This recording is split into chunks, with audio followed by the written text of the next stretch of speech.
নমস্কার, দেখছেন রিপাবলিক বাংলার সঙ্গে রয়েছে আমি স্বর্ণালী। শুরু করছি সোজাসুজি স্বর্ণালী।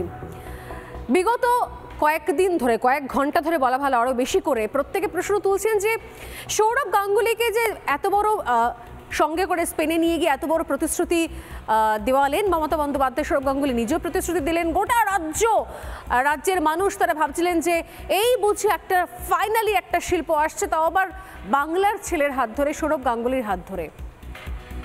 কিন্তু প্রশ্ন হচ্ছে তা আদৌ হচ্ছে কি? কান টানলে মাথা আসে। এক্ষেত্রে সৌরভ গাঙ্গুলির জমিতে টান দিতেই মাথা গেছে কোথাও, নজর গেছে কোথাও প্রয়াগ চিট ফান্ডের দিকে। একের পর এক এই জমিতে হচ্ছে না, সেখান থেকে আরেক জমি, সেখান থেকে আরেক জমি করতে করতে শালবনী গর্বে তারপর এবার জানতে পারা যাচ্ছে যে জমি রাজ্য সরকার মাত্র 1 টাকায় সৌরভ গাঙ্গুলিকে দিয়েছে স্টিল প্ল্যান্ট করার জন্য, সেই জমি নাকি ইতিমধ্যে বিতর্কিত। প্রয়াগ চিট ফান্ডের যে 750 একর জমি যা দেওয়া হয়েছিল রাজ্যের তরফ থেকে, যে ইতিমধ্যেই কোর্টের বিচারাধীন বিষয়, কারণ সেখানে অনেক আমানতকারীর টাকা লেগে রয়েছে, যে জমির সেই সময়কার 2018 সাল অনুযায়ী যার মূল্য ছিল প্রায়, ভ্যালুয়েশন ছিল প্রায় 2700 কোটি টাকা, সেই জমির 350 একর মমতা বন্দ্যোপাধ্যায় 1 টাকায় দিয়েছেন সৌরভ গাঙ্গুলিকে। আদৌ সম্ভব এটা? যেখানে বলা হয়েছিল কোর্টের তরফ থেকে দরকার হলে জমি বিক্রি করে হোক, জমি নিলামে দিয়ে হোক, আমানতকারীর টাকা আগে ফেরত দিতে হবে। অনেক মানুষের চোখের জল রয়েছে এ রাজ্যে চিট ফান্ডের কেসে। সারদা হোক, প্রয়াগ হোক, বাম আমলেও হয়েছে, এই আমলে সংখ্যাটা অনেক বেশি হয়েছে। আমানতকারীদের চোখের জল চোখেই থাকলো, শুকিয়ে গেল, বিচার পাওয়া গেল না। কারণ না টাকা ফেরত পাওয়া গেল, না কোথাও থেকে কোনো মুনাফা হলো। উল্টে সেই জমি নাকি এখন সৌরভ গাঙ্গুলিকে দেওয়া হলো মাত্র 1 টাকায়। প্রশ্ন হচ্ছে আদেও কি এখানে শিল্প হবে? গতকালে যে প্রশ্ন করেছিলাম আমি, রাজ্যে যে অবস্থা কোথাও তৈরি হয়ে রয়েছে, বছর বছর কটা করে শিল্প সম্মেলন দেখি আমরা, বিশ্ববঙ্গ বাণিজ্য সম্মেলন দেখি আমরা, শিল্প কি আসে? কিন্তু রাজ্যে ডাবল ডাবল চাকরি না এলেও ডাবল ডাবল দুর্নীতি পাওয়া যায়। এক অঙ্গে অনেক রূপের মতো একটাই চরিত্রের হাজার খানেক দুর্নীতির রেশ পাওয়া যায়, খুঁজে পাওয়া যায়। মানুষ প্রশ্ন করছে তাহলে আসলে এ রাজ্যে কারা শিল্পপতি? আসল শিল্পপতি কারা? সৌরভ গাঙ্গুলিরা, যাদেরকে মমতা বন্দ্যোপাধ্যায় নিজে নিয়ে গিয়েছিলেন স্পেনে, কলকাতা থেকে শালবনীতে শিল্পের ঘোষণা করতে গিয়ে ভায়া স্পেন হয়ে এসেছিলেন সৌরভ গাঙ্গুলি? নাকি শাহজাহান, বাকিবুর, আনিসুররা, যারা নাকি চীন থেকে চালের মেশিন নিয়ে এসেছিল 2 নম্বরে চাল বানাবে বলে, বিষ ছড়িয়ে দেবে বলে? কারা এরা? অথচ এই ব্যবসা করে মানুষের ভাত মেরে, তার রেশন মেরে, চাল চোর, ডাল চোর, কয়লা চোর, এরা হয়ে গেছে রাজ্যের বড় বড় শিল্পপতি। প্রশ্ন জাগছে, সোজাসুজি প্রশ্ন করবো আজকে, এ রাজ্যের শিল্পপতির সংজ্ঞাটা কি দাদা? কারা কারা কি কি টার্মস এন্ড কন্ডিশন ফুলফিল করতে পারলে তারা রাজ্যে শিল্পপতি হতে পারেন? কারণ মিল নেই তো কোথাও। কোথায় সৌরভ গাঙ্গুলি, কোথায় শাহজাহান, বাকিবুর, আনিসুর? আজকে গ্রেপ্তার হয়েছেন 2 জন। ইডির রেড চলছে টানা, তদন্ত চলছে টানা, কিন্তু এর মধ্যে অনেকে বলছেন রাতারাতি তদন্ত শেষ হচ্ছে না কেন? হওয়া সম্ভব নয়, কারণ এ রাজ্য জুড়ে ছড়িয়ে পড়েছে শিল্পপতি, কোটিপতি, আর শিল্পপতিরা এক একজন শিল্পী। আচ্ছা বলুন তো, শিল্প না থাকলে কি করে এ রাজ্যের জায়গায় জায়গায় কোনায় কোনায় কোটি কোটি টাকা মজুত করা সম্ভব হয়েছিল? শিল্প না থাকলে কি করে অপার বাড়ির নিচে, ফ্রিজের মধ্যে, আলমারির মধ্যে, খাটের তলায়, বাথরুমে কোটি কোটি টাকা গচ্ছিত করে রাখা সম্ভব হয়েছিল? শিল্প না হলে, শিল্পী না হলে কেউ কি করে বাড়ির তলায়, খাটের নিচে সুড়ঙ্গ তৈরি করে সেই সুড়ঙ্গ বেরিয়ে যেত মাতলা নদীতে? শিল্পী না হলে কেউ ভেরির পর ভেরি জবরদখল করে রাখতে পারতো কি করে? এক এক নাম তাদের, এক এক কীর্তিকলাপ। কিন্তু প্রশ্ন ঘুরে ফিরে সে এক জায়গাতেই, যদি এরাই আসল শিল্পপতি হয়, যদি এটাই আসল প্রসেস থাকে, তাহলে এখানে সৌরভ গাঙ্গুলিদের মতো মুখকে নিয়ে এসে আইওয়াশ করার চেষ্টা হলো কেন? তাহলে যে মমতা বন্দ্যোপাধ্যায় বড় করে গর্ব করে তিনি বলেন যে রাজ্যে জমিটা কোনো ইস্যুই নয় নাকি, অথচ সেই মমতা বন্দ্যোপাধ্যায় শিল্পের ক্ষেত্রে জমি ইস্যুকে হাতিয়ার করে তার ক্ষমতায় আসা। অথচ ফি বছর বিশ্ববঙ্গ বাণিজ্য সম্মেলনের ক্ষেত্রে হোক বা অন্য কোথাও ক্ষেত্রে হোক প্রায় শুনতে পাওয়া যায় তার বক্তব্য শিল্প চাইলেই শিল্পপতিরা চাইলেই এ রাজ্যে শিল্প করতে পারে। এমনকি স্পেনে গিয়েও তিনি আহ্বান জানিয়ে এসেছিলেন, যদিও সেই স্পেনে যাওয়া এবং আসার মাঝখানে অনেকগুলো সময়, বছর, মাস পেরিয়ে গিয়েছে। সৌরভ গাঙ্গুলির দেওয়া 3 to 4 মান্থস, এরকম অনেক খেপে 3 to 4 মান্থস পেরিয়ে গেছে, না এসেছে শিল্প, না দেখা পাওয়া গেছে শিল্পপতির। আর যে জমি ইস্যুর কথা মমতা বন্দ্যোপাধ্যায় বলেছেন বারবার করে, যে জমি ইস্যু, জমি জটকে হাতিয়ার করে তার ক্ষমতায় আসা, তিনি বরাবর বলে এসেছেন এ রাজ্যে শিল্প করার ক্ষেত্রে জমিটা কোনো ইস্যুই নয় নাকি। যদি তাই হয় তাহলে শালবনী থেকে স্পেনে গিয়ে ঘোষণা, স্পেন থেকে আবার গড়বেতায় আবার প্রয়াগের বিতর্কিত জমি, সব মিলেমিশে খিচুড়ি হচ্ছে কিভাবে? আজকে সোজাসুজি বেশ কয়েকটা প্রশ্ন করব। সত্যি এ রাজ্যে শাসক দল শিল্প চায় না চায় না? শিল্পপতি হিসেবে কাদের চান? জিন্দলদের, টাটাদের বা অন্য আম্বানিদের, অন্য কাউকে? নাকি শিল্পপতি হিসেবে চান তারা শেখ শাহজাহান, বাকিবুর রহমান, আনিসুর রহমান, যারা চীন থেকে চালের কল নিয়ে আসেন নকল চাল বানাবেন বলে? আজকে অ্যারেস্ট না হলে জানতেই পারতাম না আমরা। এ রাজ্যের ক্ষেত্রে শিল্পপতিদের সংজ্ঞাটা কি? কোন কোন শিল্প করলে এ রাজ্যে কোটিপতি হওয়া যায়? এটুকু ঠিক, সামনে পুজো আসছে, তার আগে ভাঁড়ে করে চা নিয়ে, কেটলিতে চা নিয়ে আর ঘুগনি নিয়ে বসলে কোটিপতি হওয়া যায় না। তাহলে রাস্তাটা কি? ক্লিয়ার করতে হবে, জানতে হবে। শুরুতে শোনাই আজকে সোজাসুজি স্বর্ণালী শুরু করার আগে যে মমতা বন্দ্যোপাধ্যায় যে প্রতিশ্রুতিগুলো দেন জমি সংক্রান্ত বিষয়ে শিল্পপতিদের আহ্বান করার সময়, খুব প্রাসঙ্গিক, গুরুত্বপূর্ণ, সেখান থেকে শুরু করা যাক। আজকে কি বলেছেন মমতা বন্দ্যোপাধ্যায় এর আগে?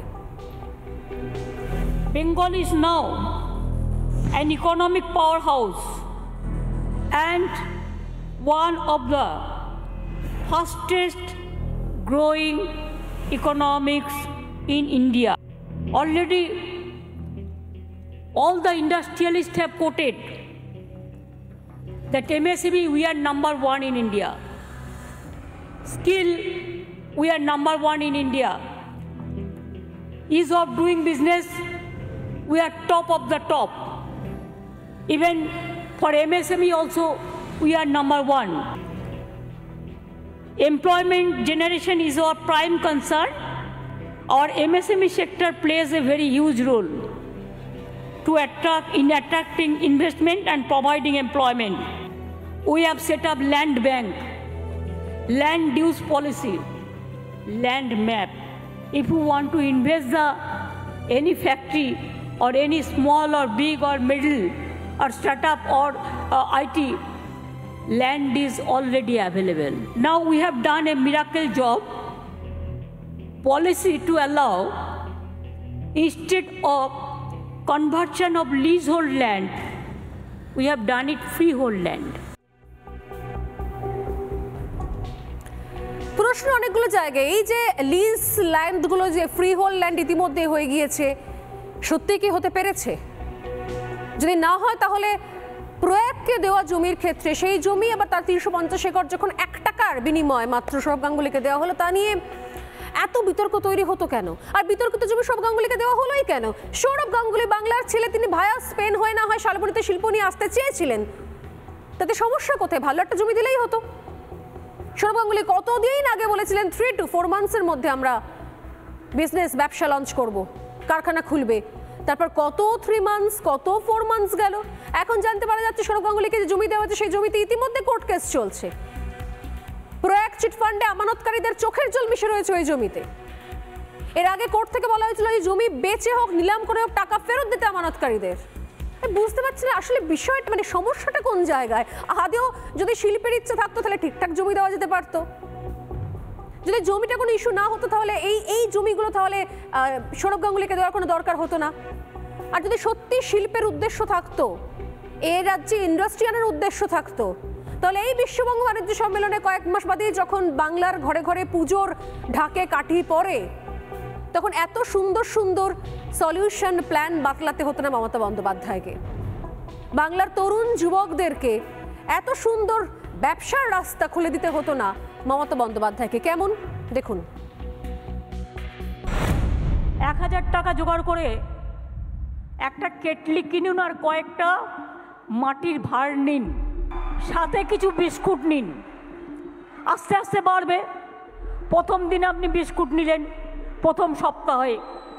তারপরে সপ্তাহে মাকে বললেন, মা একটু ঘুগনি তৈরি করে দাও। তারপরে সপ্তাহে একটু তেলে ভাজা করলেন। একটা টুল আর একটা টেবিল নিয়ে বসলেন। এই তো পুজো আসছে সামনে, দেখবেন লোককে দিয়ে কুলোতে পারবেন না, আজকাল এত বিক্রি আছে। আর ট্যুরিজমের বেস্ট ডেস্টিনেশন সারা পৃথিবীতে। বাংলায় দেখবেন অনেক লোক ঘুরতে আসবে।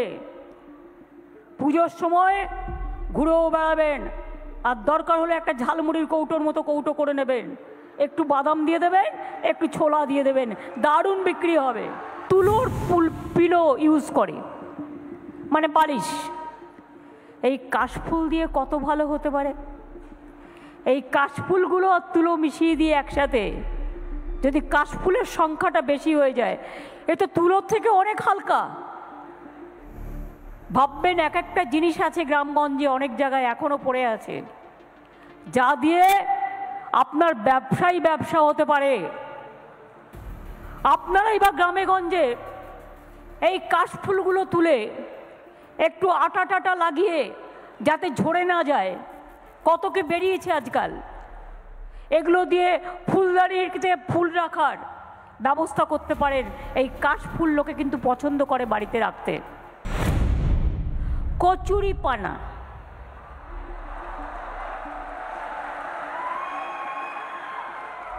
আপনারা কি জানেন কচুরি পানা দিয়ে এত সুন্দরভাবে সেটাকে শুকিয়ে ব্যাগ তৈরি করছে, বাজারে যাওয়ার ব্যাগ তৈরি করছে, খাবার থালা তৈরি করছে। আগে যে শালপাতার থালায় খাবার দিত, ওই থালাতে খাবার দিচ্ছে। মাটির থালাও যেমন আছে, শালপাতারও আছে, কলা পাতারও আছে, তেমনি কচুরি পানার দিয়ে যে এত ভালো কাজ হতে পারে। প্রশ্ন রেখেছিলাম, শাসকের চোখে শিল্পপতি কারা? দেশের বড় বড় যারা শিল্পপতিদের নাম, মানে শিল্পপতিদের তালিকা যাদের নাম উচ্চারিত হয়, যাদের নাম আমরা বলি, পরিচয় দিই শিল্পপতি হিসেবে, তারা নাকি সৌরভ গাঙ্গুলিরা, যদি উনিও শিল্প করেছেন, নাকি শাহজাহান, বাকিবুর, আনিসুররা? আসলে উনি চানটা কি? কোন পথে এগিয়ে দিতে চান? যদি এতই শিল্প সম্পর্কে জানেন, এত বড় বড় ঘটা করে শিল্প সম্মেলন, বাণিজ্য সম্মেলন করেন, আমি চাইলে পরিসংখ্যান দেব যে ক্ষমতায় আসার পর থেকে এই বিশ্ববঙ্গ বাণিজ্য সম্মেলনে ঠিক কত টাকা খরচ করেছে রাজ্য সরকার, আর কত টাকার ব্যবসা আনতে পেরেছে আজ পর্যন্ত। ছেড়ে দিন, কতগুলো শিল্প বন্ধ হয়েছে এখনো পর্যন্ত। আমাদের গেস্টদের কাছে আসার আগে আমি ঝট করে একবার দেখাবো যে এই মুহূর্তে দাঁড়িয়ে যেখানে এই চপ, মুড়ি, কাশফুলের বালিশ, কচুরিপানার পাতা, চা, কেটলি, একটু ঘুগনি বানিয়ে দিতে বলা মাকে, এই যখন তিনি এই সমস্ত যখন ডাবল চাকরির প্রতিশ্রুতি দেওয়ার পর যখন ডাবল উপায় বার করে দেন অর্থ উপার্জনের, আর যখন ডাবল কিছু দুর্নীতিবাজদের সন্ধান পাওয়া যায়, তখন জেনে রাখা দরকার। আজকে শো শুরু করার আগে দেখিয়ে রাখি যে এই মুহূর্তে দাঁড়িয়ে শিল্পের কি ছবি বাংলায়। পরপর যদি দেখি আমরা, রাজ্যে বন্ধ কলকারখানার সংখ্যা 177, কর্মহীন প্রায় 29,084 জন শ্রমিক। কিছু ছোট ছোট পরিসংখ্যান, বেশি বড় পরিসংখ্যান দেখাবো না। 2016-তে বড় শিল্প ছিল 1337টা, আর 2021-এ বড় শিল্প, ভারী শিল্পের সংখ্যাটা এসে দাঁড়ায় 1066-তে। এটা কিন্তু রাজ্যের দেওয়া পরিসংখ্যান। আবার বলে দিই, বিভিন্ন ওয়েবসাইটে পেয়ে যাবেন। 5 বছরে বড় শিল্প বন্ধ হয়েছে 271খানা। সেই জায়গা থেকে দাঁড়িয়ে 5 বছরে মাঝারি শিল্প বন্ধ হয়েছে 388খানা। কজন কাশফুলে বালিশ বানাতে পারলেন আমার জানা নেই, কিন্তু এই পরিসংখ্যানগুলো সামনে আসছে। আমি আজকে অতিথিদের কাছে আসার আগে বলবো যে যখন এরকম অবস্থা, এই যখন সময় দাঁড়িয়ে রয়েছি আমরা, সেই সময় তো মমতা বন্দ্যোপাধ্যায় সরকারের দান খয়রাতি চলে। আমি গতকাল বলেছিলাম 1 টাকার খয়রাতি, এই দান খয়রাতি এখনো পর্যন্ত চলছে। আমি জানি না যে পরবর্তী যুব সমাজ চা বিক্রি করবে, কেটলি নিয়ে বসবে, ঘুগনি বিক্রি করবে, নাকি আসলে পাড়ায় পাড়ায় একটা করে ক্লাব খুলে নেবে। কারণ ক্লাবগুলোর জন্য কিন্তু মুখ্যমন্ত্রীর কাছে কিছু ভালো রাস্তা সুরাহা সলিউশন রয়েছে। যতই কষ্ট থাক, যতই ঋণ থাক, ধার থাক, দেনা থাক, সামনে পুজো আসছে, একটু একটু করে বরাদ্দ বাড়ছে।